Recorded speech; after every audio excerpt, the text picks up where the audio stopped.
स्वागत है आप सभी का आरबीसी क्लासेस में। आशा करता हूँ आप सभी अच्छे होंगे। यह क्लास एक दिवसीय एग्ज़ाम के लिए उपयोगी है। आप लोग इसे एसएससी, बैंक, रेलवे, फोर्स, जो भी आपके सिलेबस में इंडियन पॉलिटी पूछा जाता है उसके लिए यह क्लास उपयोगी है। हम लोगों ने पहले के दो क्लासों में कंपनी शासन के अंतर्गत आए हुए अधिनियम, जो कि 1773 से शुरू होकर 1853 तक अधिनियम आए हुए थे। 1857 की क्रांति के बाद फिर ब्रिटिश ताज ने अपने अधीन यहाँ का प्रशासन ले लिया था भारत सरकार का। उसके बाद जो भी अधिनियम आए वो ब्रिटिश ताज के अंतर्गत आए, जो कि 1858 से शुरू होकर फिर 1861 में, 1892, 1909 का मार्ले मिंटो सुधार हो, 1919 का मॉन्टेग्यू चेम्सफोर्ड सुधार, उसके बाद 1935 का भारत शासन अधिनियम, उसके बाद फिर आता है भारत स्वतंत्रता अधिनियम 1947, उसके बाद भारत आज़ाद हो जाता है। लेकिन उसी क्रम में भारत के संविधान निर्माण की भी प्रक्रिया चल रही होती है। सबसे पहले संविधान सभा का गठन की मांग जिस दल ने की थी वह था स्वराज दल। स्वराज दल ने 1924 में संविधान सभा के गठन की मांग की। लेकिन व्यक्तिगत रूप में अगर हम देखेंगे तो यही मांग एम एन रॉय ने की है 1934 में, ठीक 10 साल बाद लगभग। गांधी जी ने उसके पहले लिख दिया था हरिजन पत्रिका में, जो कि 1932 में प्रकाशित हो रही थी, कि भारत का जो संविधान होगा वो भारतीयों के अनुसार होगा। जबकि एम एन रॉय ने संविधान सभा के गठन की बात की थी। जब एम एन रॉय ने संविधान सभा के गठन की मांग का विचार दिया या फिर मांग किया, उसके बाद कांग्रेस ने इसको, चूंकि उस समय कांग्रेस ही एक ऐसा दल था, मुख्य रूप मतलब मुख्य दल जिसको कह सकते हैं, सबसे बड़ा दल, या फिर बहुत लोगों ने तो कहा है कि एक दलीय सरकार, एक दलीय संविधान सभा, ये सब भी कहा गया है, क्योंकि उसमें कांग्रेस ही एक मुख्य दल थी भारत में। उसने 1935 में संविधान सभा के गठन की मांग की। फिर उसी कांग्रेस के ही अधिवेशन में नेहरू जी ने कहा कि हाँ, संविधान सभा का निर्माण किया जाएगा वयस्क मताधिकार के आधार पर।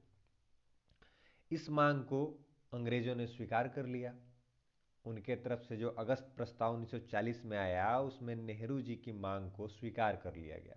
उसी मांग को स्वीकार करते हुए आगे के क्रम में फिर ये क्रिप्स मिशन भेजा गया, क्रिप्स के नेतृत्व में। उसके बाद फिर उस क्रिप्स मिशन को मुस्लिम लीग ने अस्वीकार कर दिया। अस्वीकार करने के बाद फिर 1946 में कैबिनेट मिशन आता है। 1946 में जब कैबिनेट मिशन आता है तो वो संविधान सभा का निर्वाचन प्रांत, मतलब प्रत्यक्ष नहीं अप्रत्यक्ष रूप से, क्योंकि प्रांत उस समय राज्यों को प्रांत कहा जाता था, तो 11 प्रांत थे उस समय। भारत के 11 प्रांत थे। जैसे अभी भारत में 28 राज्य हैं, उस समय 11 प्रांत थे। तो सभी प्रांतों के जो सदस्य थे उन्होंने चुनकर संविधान सभा को भेजा। संविधान सभा में उन्हीं के द्वारा चुनी हुई जो थी संविधान सभा थी। उसी संविधान सभा के द्वारा हमारे संविधान का निर्माण शुरू होता है। संविधान का निर्माण जब शुरू होता है तो मुस्लिम लीग उसका बहिष्कार करती है। उसका पहली बैठक जो है 9 दिसंबर को होती है, उसका भी मुस्लिम लीग बहिष्कार करती है। उसके बाद पहली बैठक होती है, सच्चिदानंद सिन्हा को अस्थायी रूप से अध्यक्ष चुना जाता है 9 दिसंबर को, क्योंकि वही सबसे वृद्ध सदस्य थे संविधान सभा के, इसलिए उन्हें अध्यक्ष चुना जाता है। उसके बाद जब दूसरी बैठक होती है 11 दिसंबर 1946 को, तो उस समय अध्यक्ष राजेंद्र प्रसाद जी को बनाया जाता है, जो कि एक अस्थाई अध्यक्ष बनते हैं।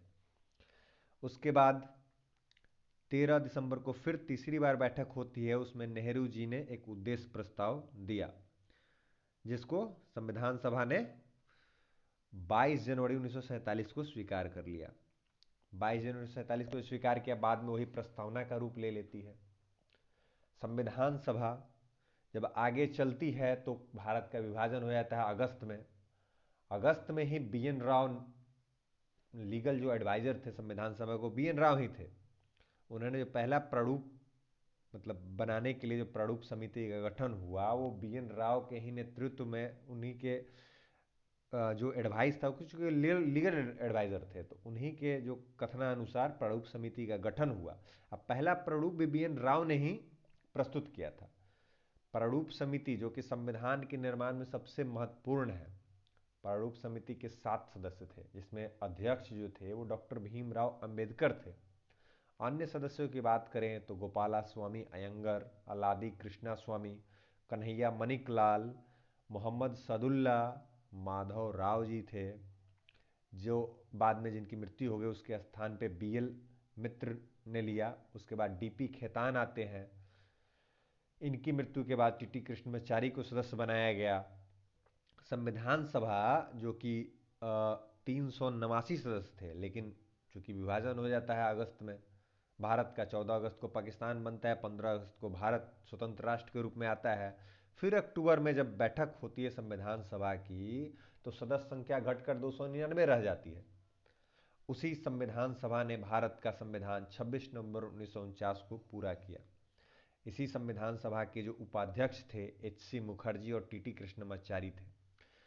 मैंने पहले भी बताया कि संविधान सभा के अध्यक्ष राजेंद्र प्रसाद थे।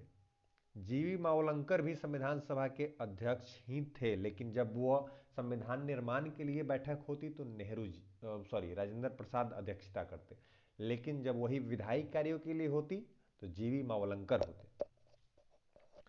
अब कुछ वन लाइनर फैक्ट हैं, जैसे कि राष्ट्रीय ध्वज को कब अपनाया गया, तो 22 जुलाई 1947 को अपनाया गया। जो हमारा आज वर्तमान स्वरूप का ध्वज है वो 22 जुलाई 1947 को अपनाया गया।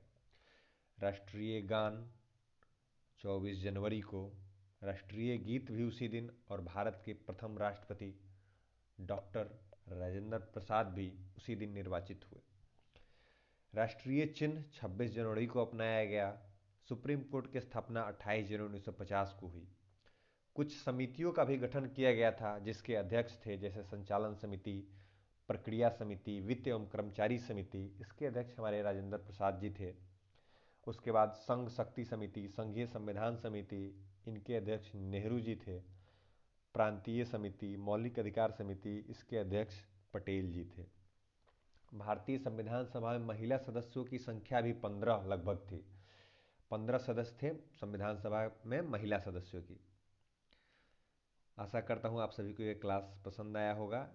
टेलीग्राम पे इसका पीडीएफ उपलब्ध है, आप लोग टेलीग्राम से जुड़ जाइए, जिसका लिंक डिस्क्रिप्शन में दिया हुआ है।